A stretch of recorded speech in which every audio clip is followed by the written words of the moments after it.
Hello Duelists, it's Jhub here once again, ready to bring you a deck profile of a deck I've grown quite fond of. Uh, I know I said that last week about Burning Abyss, which I still think is probably my choice for the best deck. I would have used it at Toronto this past weekend had I been there, but I think this is a deck that's pretty well positioned as well. Mermails, obviously. I think it's pretty well positioned right now in the meta. The meta is pretty defined, so I think it's a good time to start expanding and sort of going against the herd and playing a deck that I think has probably a good matchup across the board against those three decks. Obviously, the three decks I'm talking about are Satellar Knights, Burning Abyss, and Shadows. Especially Shadows. I think this deck has a great Shadow matchup. Uh, and I think it has a decent enough Burning Abyss matchup. I think it's probably good. And I think it has a okay Satellar Knight matchup. I think it has a lot of the tools that could, help make the matchup good. But I don't think I think game one is going to be really tough against that deck. But I think after side decking it gets a lot. I think it's probably in this deck's favor.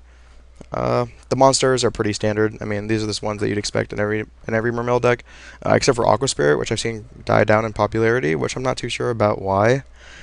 I think just having a level 4 that you can special summon is just good, and it's also inherent, so it sort of plays around emptiness in that sense. I think inherent summons are sort of at a premium right now, and well, Aqua Spirit's not exactly the most, the best card sort of to be, play into that. Uh, it being inherent is not something that you can ignore, especially when you like force your opponent to like emptiness after you summon it. Emptiness is at its worst when you're forced to do something like that because it doesn't trade for a card. And if you get like if you're forced to do that and then you get MST'd afterwards, then you basically just got 2 for 1 for no reason. Um,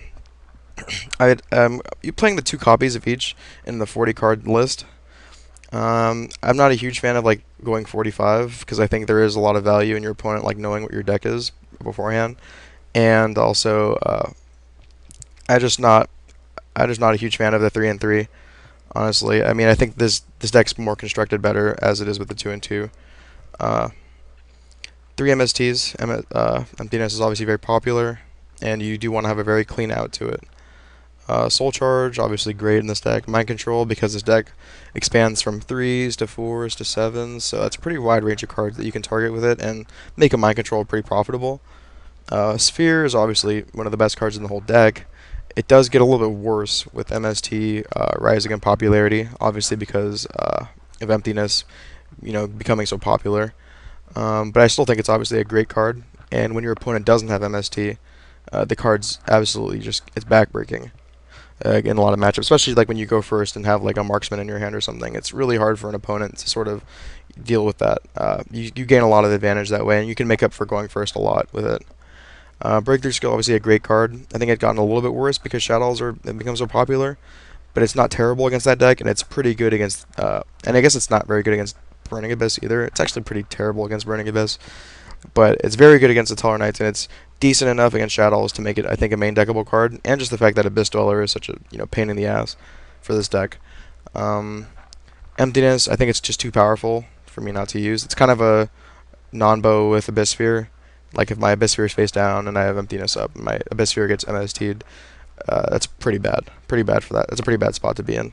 So I think I'm just gonna hopefully use my good decision making to sort of avoid as many situations where that can happen as possible.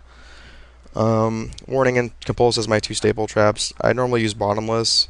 I think this deck space is just too tight for me to use it though. I think it's the worst out of the 3 that I liked.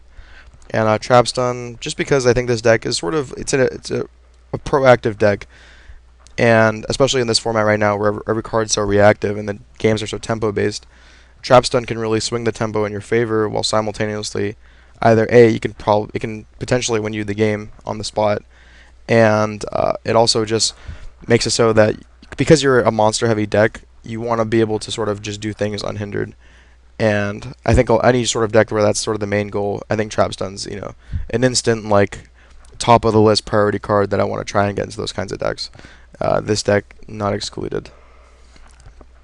For the side deck, I think Wiretap's pretty good this format. I hate it against Shadows. It's pretty awful against Shadows, but it's very good against the other 2 good decks. Against Burning Abyss, there's a lot of discard traps that this card can trade with, and just a bevy of other traps that are just good. that they use against that's really shines against the Stellar Knights, where it just absolutely creams Stellar Nova Alpha.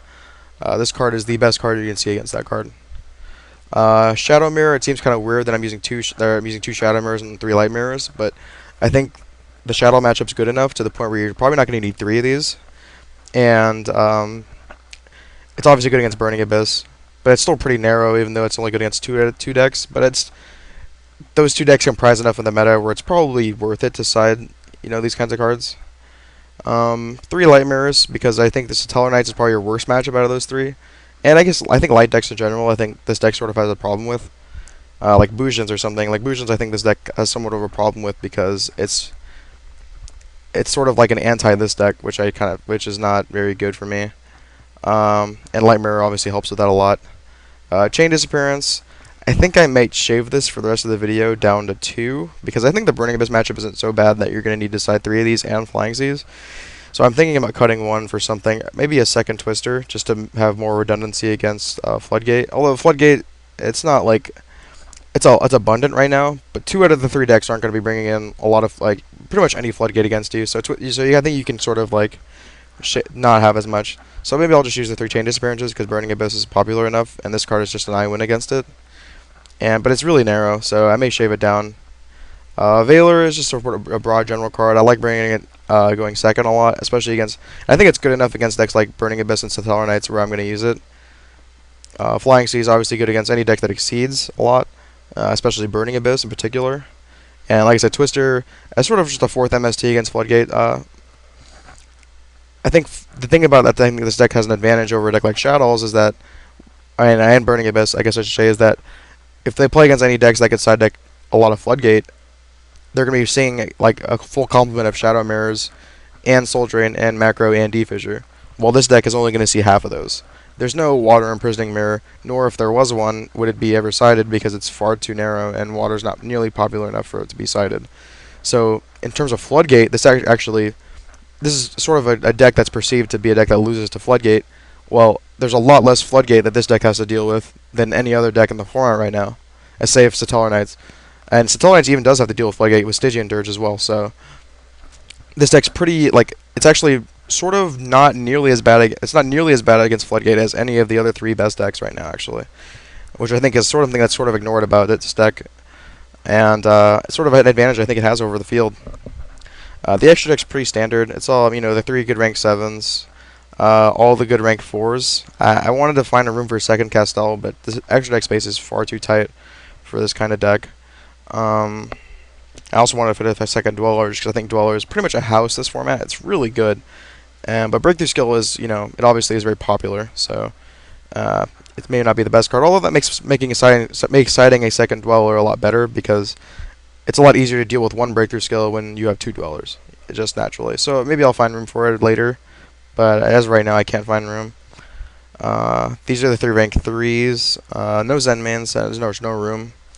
Engineer, mainly because I do use Aqua Spirit, and I do want to have that sort of combo. And these are the only 2 synchros I'm going to use. Black Rose and Leo. I timed out due to inactivity, that's funny. Well, yeah. So that's the deck, you guys all saw it, it's okay. Yeah, let's fire up some games.